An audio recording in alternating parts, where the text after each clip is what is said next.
यदि आप हमारे चैनल के सभी गाने को पसंद करते हैं तो डीडी प्रोडक्शन हाउस के यूट्यूब चैनल को लाल बटन दबा के सब्सक्राइब करें और घंटी के निशान को जरूर दबाएं।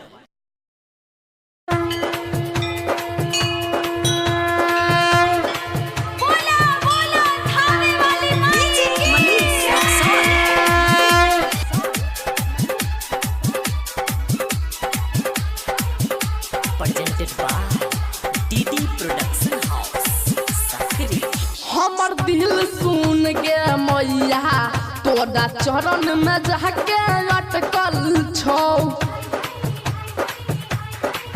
हमर दिल सुन गे मैया तोरा चरण में जाके अटकल छौ।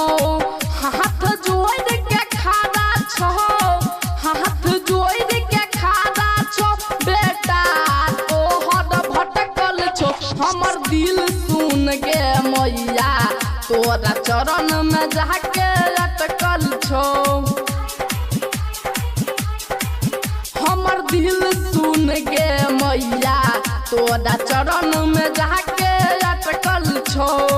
हाथ जोड़ के खड़ा छौ, हाथ जोड़ के खड़ा छौ बेटा तोहर भटकल छौ। हमर दिल सुन गे मैया तोरा चरण में जाके अटकल छौ। डीजे मनीष रक्सौल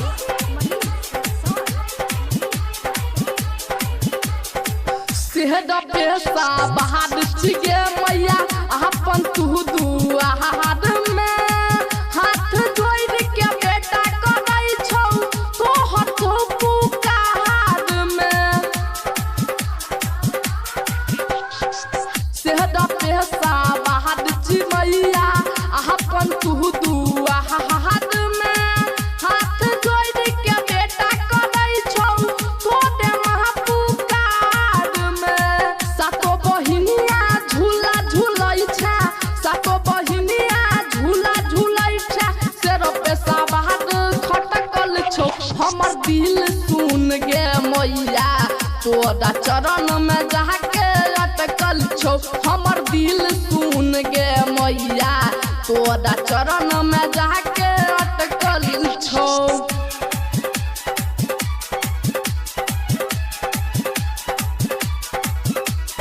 डीजे मनीष रक्सौल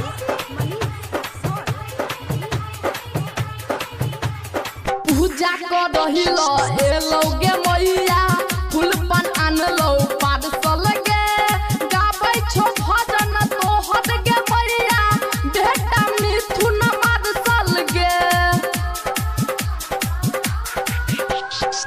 पूजा कर एलो गे मैया फूल पन आनलो पार्सल गे गाबै छौ भजन तोहर गे मैया बेटा मिथुन मार्शल गे। भैया धुरंधर के साथ एलो, भैया राघव के साथ एलो इहे बात दिमाग में खटकल छौ।